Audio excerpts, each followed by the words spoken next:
What's going on, ladies and gentlemen? It is Tuesday at 11:40 p.m. and this is a topic I've wanted to get off my big, hairy, lovely chest for a while. And that is the rumor going around about Sony implementing keycodes into their new PlayStation 3 games. Now, before I jump into the Sony keycode topic, I just want to let everyone know I enjoy all platforms of gaming. I enjoy PC gaming, console gaming, portable console gaming, so on and so forth. I think gaming is gaming. It's all entertainment at the end of the day.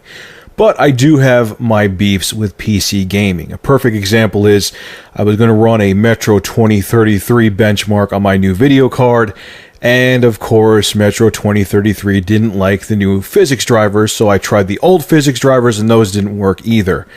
Don't get me going on that, that's a whole different rant, but those are the things that piss me off about PC gaming. But the thing I will say about PC gaming is that because of things like Steam, it is going in the right direction. Let me tell you a quick story. So I moved from my old apartment in Poughkeepsie, New York, and I moved to a different place, and I had both Left 4 Dead 1 and 2. Now, because they were registered with Steam, that I had them in my Steam profile. I lost the discs. I actually bought the games from Target. And when I reinstalled Steam, when I reinstalled my operating system, when I moved, all I had to do was download Left 4 Dead 1 and 2 because the games were registered to my profile and Steam just automatically had them there ready to download. That's a beautiful thing about Steam. The other thing about Steam too is that it does silent updates like the consoles. If you have your, when I'm not home, I have my computer on and I'll be out and I'll come home and I'll see that, Left 4 Dead 2 was updated or Metro 2033 when it was working was updated, and other games too that I have like, Dead Rising 2 gets automatic updates. That's beautiful. I'll come home and the game will be ready to go with fresh updates and it'll stabilize itself. That's fantastic. Now, generally, still to this day, I prefer console gaming, not because the graphics are superior, because they're not, but because it's convenient. You come home from work or whatever you're doing, your girlfriend's sleeping, so on and so forth, whatever's going on in your life, you pop in a disc and you play a damn game on a console. Plus, the community's bigger, so on and so forth. It's just consoles, if you just want to plug them in and play, usually, at least as of now, they are the more convenient format to go for. And that's why, in most cases, I prefer them, even with the benefits of PC gaming. But have you noticed lately that the tides are starting to turn? Nowadays, every time I put a game in my 360 or my PS3, there's always updates. And unlike the PC, they're not silent updates. Like Steam just updates in the background. When you put a game in, you have to do the update right then and there, wait for it, have the system restart, so on and so forth, then you could play the game. And the PS3, it seems like a much more tedious task than it is on the 360. There's also OS updates for the 360 and PS3.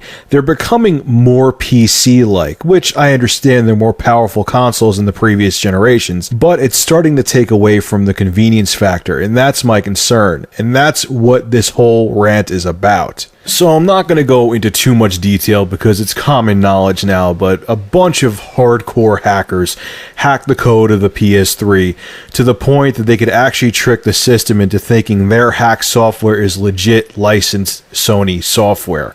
So Sony turned around, and there's this big rumor going around that future games are going to have key codes like PC games. That to me is a pile of shit for a couple reasons. First off, Sony, they already cracked your system once. Do you think they're not going to find a workaround for you putting key codes with games? Secondly, if you implement key codes, you are taking away virtually all of the convenience of having a console. The reason that people pick consoles is because they don't have to deal even with basic shit like putting in key codes. Do you know how many friends I have that have gaming consoles? They have 360s and they have PS3s that they'll lose the box of the game they just purchased in like a week, and they'll have the disc on top of their TV like upside down or on their desk somewhere. You expect them to keep a flimsy piece of paper, the instruction manual with a key code in it? And what happens if their console dies? Then they're going to have to go through all the BS of trying to get the code renewed and so on and so forth. Now, I know they're going to have the ability to use the code like 5 times, but you're asking them to deal with PC issues. Pretty much, if you put key codes in, the only benefit to having a console is that the hardware is going to have a unified architecture, so you won't deal with compatibility issues like you can on a PC. That's it. Everything else, you're going to have to deal with the same headaches that you deal with on a PC. And on top of it, if it's a multi-plat, it's not an exclusive game, it's going to be inferior on the console. The graphics and the whole experience is going to be better on the PC. So you're asking for the same headache with a crappier experience? Wow.